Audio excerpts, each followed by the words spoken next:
اعوذ باللہ من الشیطان الرجیم، بسم اللہ الرحمن الرحیم، الحمد للہ رب العالمین، والصلاة والسلام علی سید المرسلین و خاتم النبیین، اما بعد۔ صحیح بخاری، باب کتاب الانبیاء، حدیث نمبر 3394، اردو ترجمہ۔ سورہ طہ آیت 9 میں اللہ تعالیٰ نے فرمایا، کیا تجھ کو موسیٰ کا واقعہ نہیں معلوم؟ سورہ نساء آیت 164 نے فرمایا، اللہ نے موسیٰ سے کلام کیا۔ ابو ہریرہ رضی اللہ عنہ سے روایت ہے کہ انہوں نے بیان کیا کہ نبی کریم صلی اللہ علیہ وسلم نے معراج کی رات کے حالات بیان کرتے ہوئے فرمایا، میں نے اس رات موسیٰ علیہ السلام کو دیکھا۔ وہ ایک دبلے پتلے بالوں والے انسان ہیں، اور ان کو دیکھ کر معلوم ہوتا تھا کہ وہ قبیلہ شنوہ سے تعلق رکھتے ہیں۔ اور عیسیٰ علیہ السلام کو بھی میں نے دیکھا، وہ درمیانہ ڈیل ڈول کے اور نہایت لال سفید رنگ والے تھے۔ وہ اتنے پاک صاف اور تازہ تھے، ایسا معلوم ہوتا تھا کہ ابھی ابھی غسل کر کے آ رہے ہیں۔ اور میں ابراہیم علیہ السلام سے ان کی اولاد میں سب سے ادھک مشابہ ہوں۔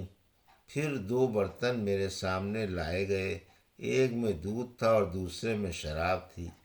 جبرائیل علیہ السلام نے کہا، دونوں میں سے آپ کو جو پسند ہو پی لیجئے۔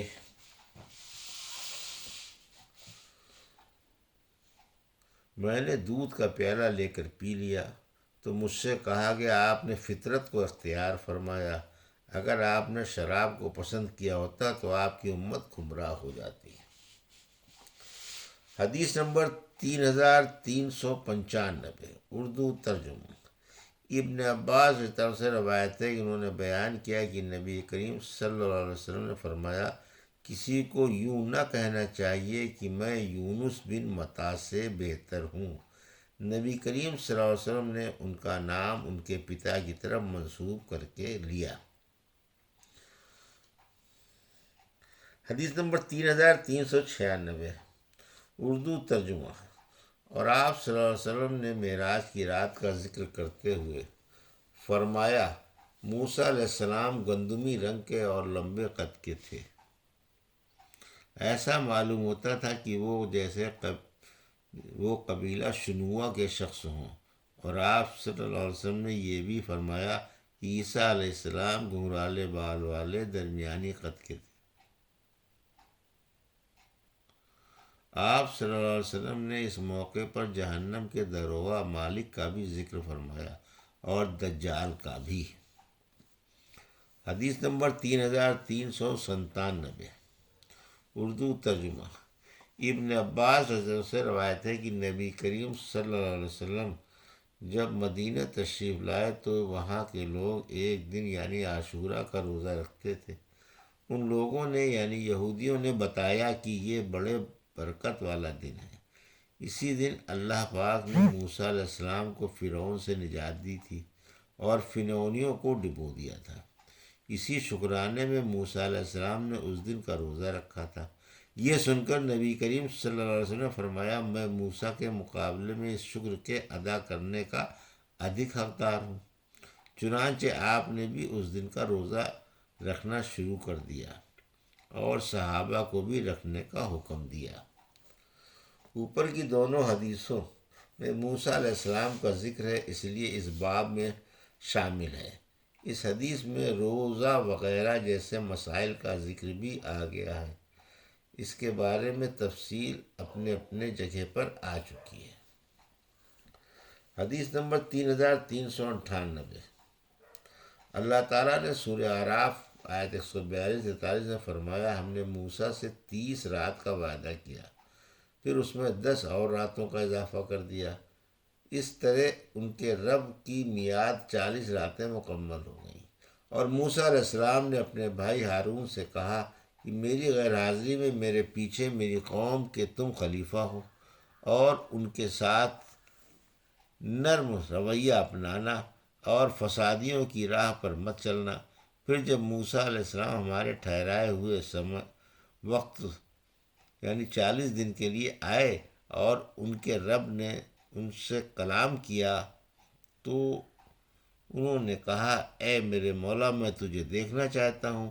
اللہ نے کہا تم مجھے ہرگز دیکھ نہیں سکتے، ہاں پہاڑ کی طرف دیکھتے رہو، اگر وہ اپنے استھان پر اپنی جگہ پر باقی رہا تو تم مجھے بھی دیکھ سکو گے۔ جب ان کے رب نے پہاڑ پر اپنی تجلی ڈالی تو اس پہاڑ کے ٹکڑے ٹکڑے کر دیا اور موسیٰ بے ہوش ہو کر گر پڑے۔ جب ہوش میں آئے تو کہنے لگے تیری ذات پاک ہے اور میں تجھ سے توبہ کرتا ہوں اور ایمان لانے والوں میں سب سے اول مسلمان ہوں۔ ابو سعید خدری رضی اللہ عنہ سے روایت ہے کہ نبی کریم صلی اللہ علیہ وسلم نے فرمایا قیامت کے دن سب لوگ بے ہوش ہو جائیں گے، پھر سب سے پہلے میں ہوش میں آؤں گا تو دیکھوں گا کہ موسیٰ عرش کے پایوں میں سے ایک پایا تھامے ہوئے ہیں۔ اب مجھے یہ معلوم نہیں کہ وہ مجھ سے پہلے ہوش میں آئے ہیں یا بے ہوش ہی نہیں ہوئے ہیں، بلکہ انہیں پہاڑ کی بے ہوشی کا بدلہ ملا ہوگا۔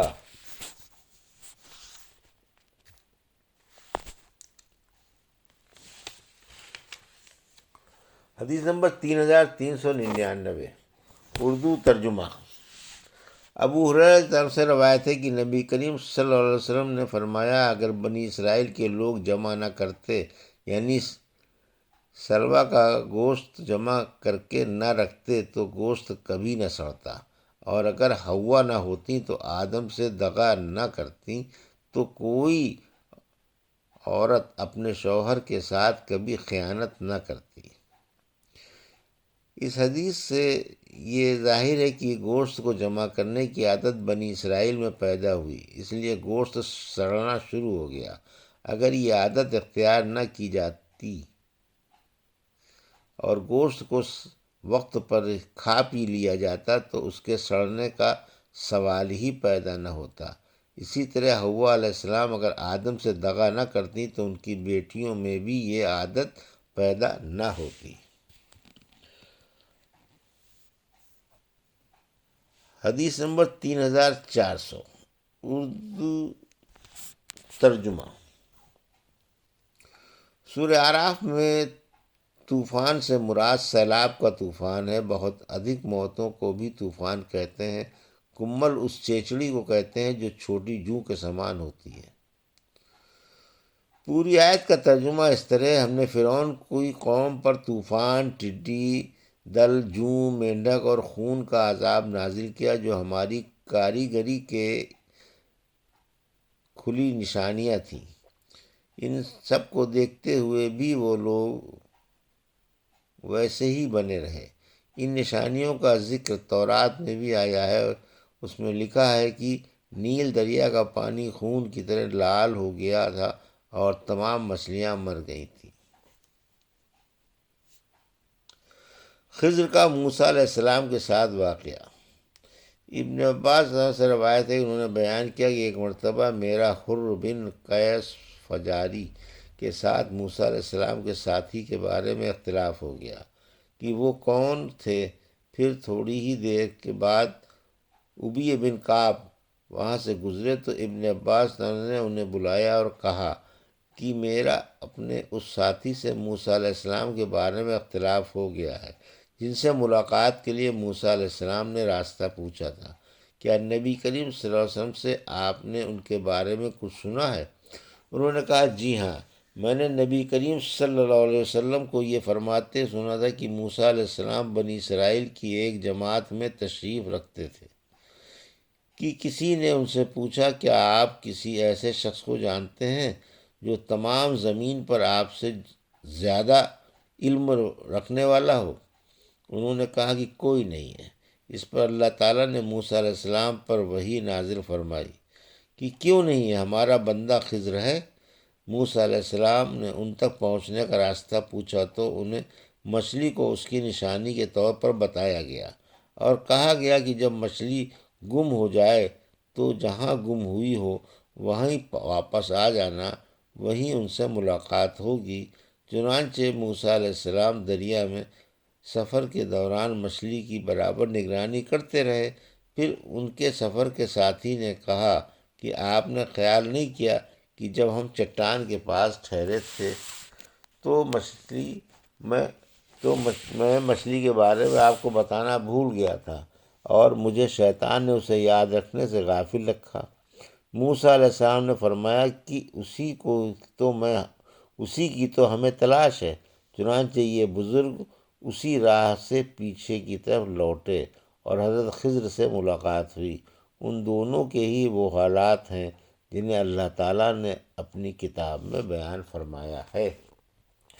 یہ تھی صحیح بخاری باب کتاب الانبیاء کی حدیث نمبر 3394 سے 3400 کا اردو ترجمہ جو ابھی آپ نے سماعت فرمایا۔